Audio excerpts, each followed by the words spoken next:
जयपुर में आज क्या कुछ हुआ आप देखिए हमारे साथ। रक्षाबंधन के अवसर पर रोडवेज बसों में यात्रियों की भीड़ उमड़ने लगी। सिंधी कैंप और ट्रांसपोर्ट नगर बस स्टैंड पर खासतौर से भीड़ अधिक रही।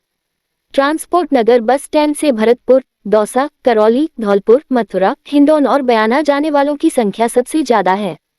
यहाँ यात्रियों के बैठने के लिए अतिरिक्त व्यवस्था की गई है। हालांकि बस स्टैंड के पूर्ण विकसित नहीं होने से कुछ असुविधाएं बनी हुई हैं। दुर्गापुरा और भवानी निकेतन, सीकर रोड पर भी यात्री संख्या अधिक दर्ज हुई।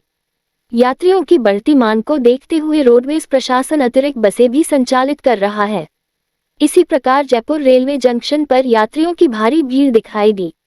भीड़ को देखते हुए रेलवे ने करीब 1.5 दर्जन अतिरिक्त ट्रेनों का संचालन किया है।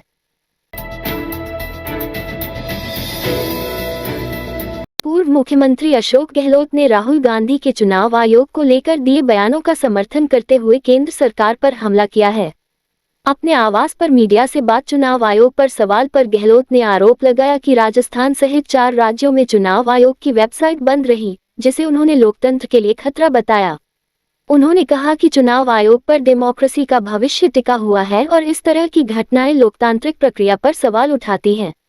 चुनाव आयोग की साख पर सवाल खड़े हो रहे हैं। केंद्र सरकार और बीजेपी पर निशाना साधते हुए गहलोत ने कहा कि देश में पिछले 11 वर्षों में लोकतंत्र का ह्रास हुआ है और इसे अघोषित आपातकाल की स्थिति बताया। उन्होंने बीजेपी पर संविधान और लोकतांत्रिक मूल्यों को कमजोर करने का आरोप लगाया, जिसमें प्रेस की स्वतंत्रता और विपक्ष की आवाज को दबाने की बात शामिल थी। गहलोत ने सामाजिक न्याय के माध्यम से सभी जातियों और धर्मों के बीच एकता की बात की।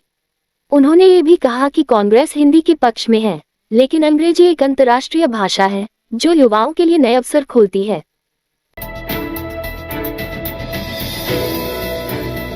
रक्षाबंधन की पूर्व संध्या पर बाजारों में भारी भीड़ उमड़ी। बहनों के अपने भाइयों के घर आने जाने और खरीदारी के लिए निकलने से नगर के कई प्रमुख मार्ग जाम से जूझते रहे। दोपहर बाद से ही बाजारों और सड़कों पर रौनक बढ़ गई। सड़कों पर वाहनों की कतारें लग गई। इससे लोगों को परेशानी का सामना करना पड़ा। स्थानीय दुकानों पर राखी, मिठाई और उपहार खरीदने वालों की भीड़ से फुटपाथ तक भर गए। इससे पैदल चलने वालों को भी परेशानी हुई। राज्य मानव अधिकार आयोग के अध्यक्ष जी.आर. मूलचंदानी ने शुक्रवार को जेएलएन चिकित्सालय एवं अस्पताल के हॉस्टल का निरीक्षण किया गया। इसके पश्चात पुलिस थाना पुष्कर का निरीक्षण किया। उनका सायं 5 बजे पुष्कर सरोवर एवं ब्रह्माजी मंदिर के दर्शन करके अजमेर वापसी का कार्यक्रम है। वे शनिवार 9 अगस्त को प्रातः 9 बजे ब्यावर के लिए प्रस्थान करेंगे। सभी जो इम्पोर्टेंट पॉइंट्स हैं वो मैंने देखे हैं।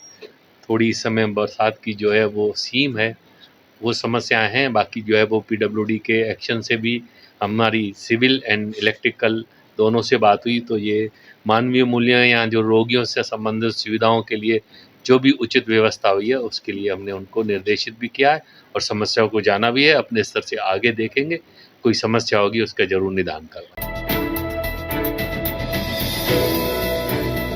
नगर निगम ने नालों पर किए गए अतिक्रमण को हटाने के लिए शुक्रवार को शहर के चौरसियावास रोड पर कार्रवाई करते हुए 2 मकानों को ध्वस्त किया। निगम के अधिशासी अभियंता रमेश चौधरी के अनुसार ये दोनों मकान नाले पर कब्जा कर अवैध रूप से बनाए गए थे। नाला बनाने में आ रही बाधा के चलते इन दोनों मकानों को शुक्रवार को गिरा दिया गया है। कोलकाता में अपहरण कर हत्या करने के आरोप में फरार आरोपी बदमाश को दरगाह थाना पुलिस ने दबोच लिया है। दरगाह थाना पुलिस की सूचना पर कोलकाता पुलिस अजमेर पहुंची, जिन्हें आरोपी बदमाश को सुपुर्द कर दिया गया है।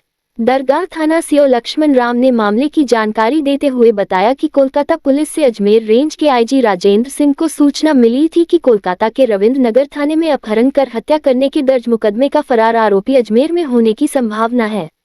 इस पर आईजी सिंह ने एसपी वंदिता राणा को आरोपी की तलाश कर उसे डिटेन करने के निर्देश दिए, जिस पर एसपी राणा ने सीओ दरगाह लक्ष्मण राम के निर्देशन व दरगाह थाना सीआई दिनेश जीवदानी के नेतृत्व में टीम बनाकर आरोपी युवक की तलाश की।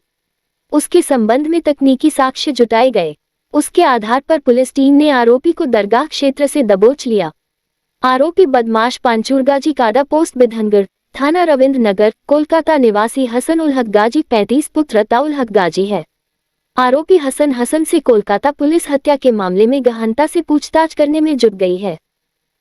इस रात की सुबह नहीं होती जब तक हाथ में उसकी गर्माहट नहीं होती। चाय का प्याला, अखबार साथ पुराना है, मिट्टी से जोड़ता है। खबरों की खुशबू से सारा घर महकता है। हर रंग में ढला कहानियों से किस्सों तक ले जाता है बेरोक टोक। देश के हर हिस्से तक ये हकीकत का आईना है। ख्वाबों को सच करके दिखाता है।